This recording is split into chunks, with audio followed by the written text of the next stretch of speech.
వ్యాసుడి నాటకం అవిమారక్ మూడవ చివరి భాగం.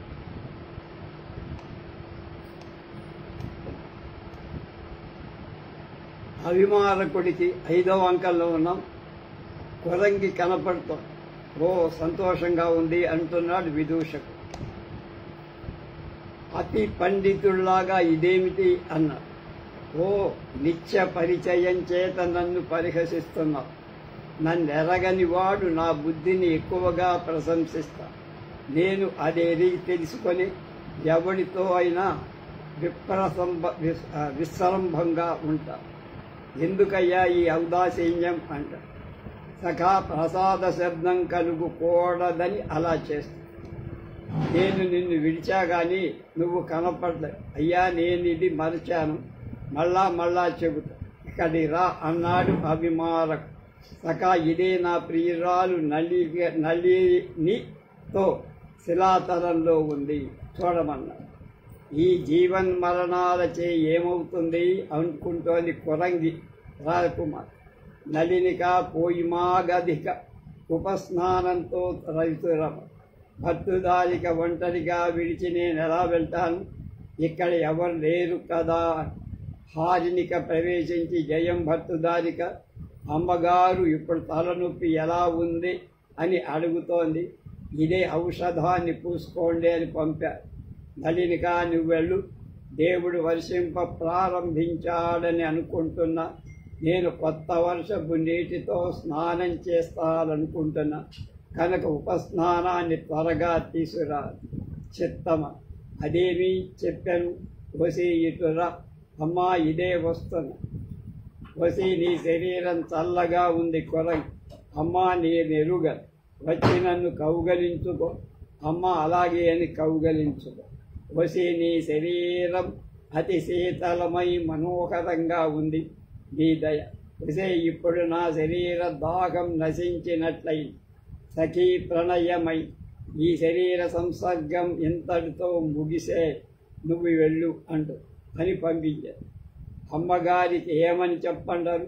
ఇప్పుడు రోగం తగ్గింది, సుఖంగా ఉందని చెప్పు. కొరంగి బయట జరుగుతూ ఉరిపోసుకొని ప్రాణం విడుస్తానని లేచింది. అని నన్ను రక్షించండి రక్షించండి అని చెప్పారు. సఖా ఇక మీద ఉపేక్షించరాదు అని అవిమారకుడు బయ్య అంగుళీయకం ఎడమ వ్రేలిలో తగిలించుకొని, ప్రియురాలా భయపడద్దు అని. ఇది సత్యమా, మూఢురాలిలాగా ఉన్నాని. కాంతా అనుమానం వద్దు అని కౌగలించు. ఆశ్చర్యం, నా శరీర దాహం ఏక క్షణంలో నశించిపోయింది. ఇదే దీని పరిష్వంగం అంటారు. ఎట్లా ఏడవటానికి ప్రారంభించాడు అని. ఉత్ప్రహసనమేళ స్నేహమనేది అచ్చలమే కదా అన్నారు. హారినిక ఎందుకే ద్వారం మూయబడింది. అయ్యో ద్వార నిరోధం చేత వ్యసనం విడిచి ఉందని తలుస్తా. నళినిక స్వరంలాగా ఉండే అభిమారకు. వయస్యా ద్వారం తెరువు, చిత్తం రారా అమ్మా అన్నారు.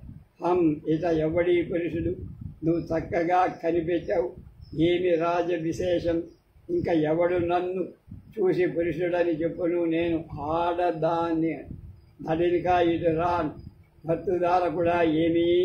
భర్తుదారక నమస్కారం. ఏదో అందుకోండి, ఏమి చెప్తుండలేదా సంతుష్టడనని. ఆ బ్రాహ్మణుడే ఇతను. ఆ బ్రాహ్మణుడిని నగర ఆపణాలిందాని చూట నగరాల్లో సంచరిస్తుండగా చూసి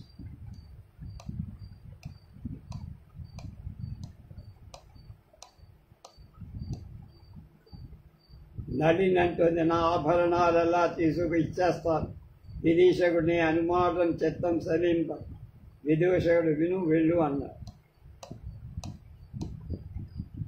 అభిమారకుడు ప్రియురాలా తోడు పరమ దర్శనీయములైన కాలవల్లభాలైన కాలమేఘాలను అంటున్నాడు.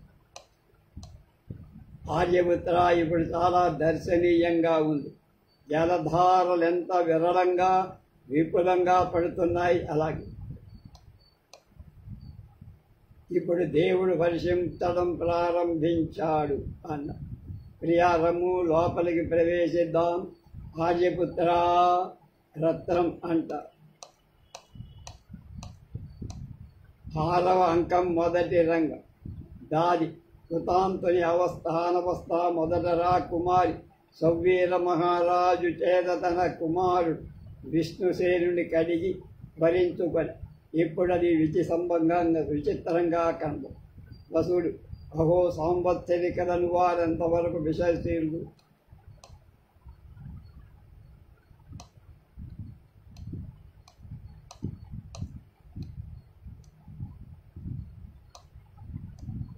రెండవ అంకం.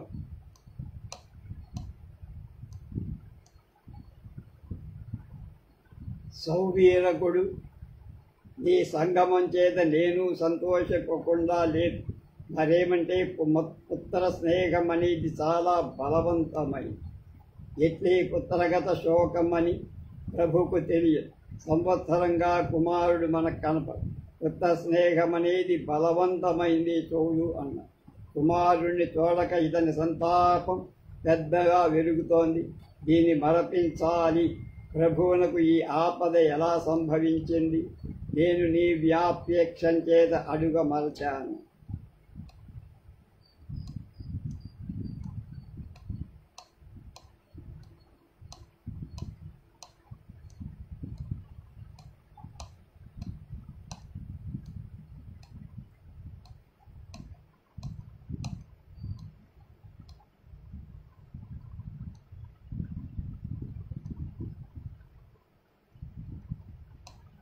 అభిమానకుడి తల్లిదండ్రులు వాడు సౌమేరకుడు భూతు. నారదుడు ఆహా కుంతి భోజన తండ్రి దుర్యోధనుడు మమ్ములను చరకాలం ఆరాధించాడు. అమానుష స్వభావం పొందినప్పుడు మాలు కుంతి భోజుడు పృచ్ఛభావాన్ని చూపాడు. ఇప్పుడు కుంతి భోజ సౌవీర రాజుల కవి కుమారుడు కనపడకపోవడం చేత బాధపడుతున్నాడు కనుక మత్స్యలోకానికి వెళ్తా. అదే భగవంతుడు దేవర్షి నారదుడు. దేవా నమస్కారం. స్వస్తి భవతే అనుగ్రహం. దేవా నమస్కారం. అలా మళ్ళా కుంతి సౌవీరకుడి దగ్గరికి వచ్చాడు నారదుడు.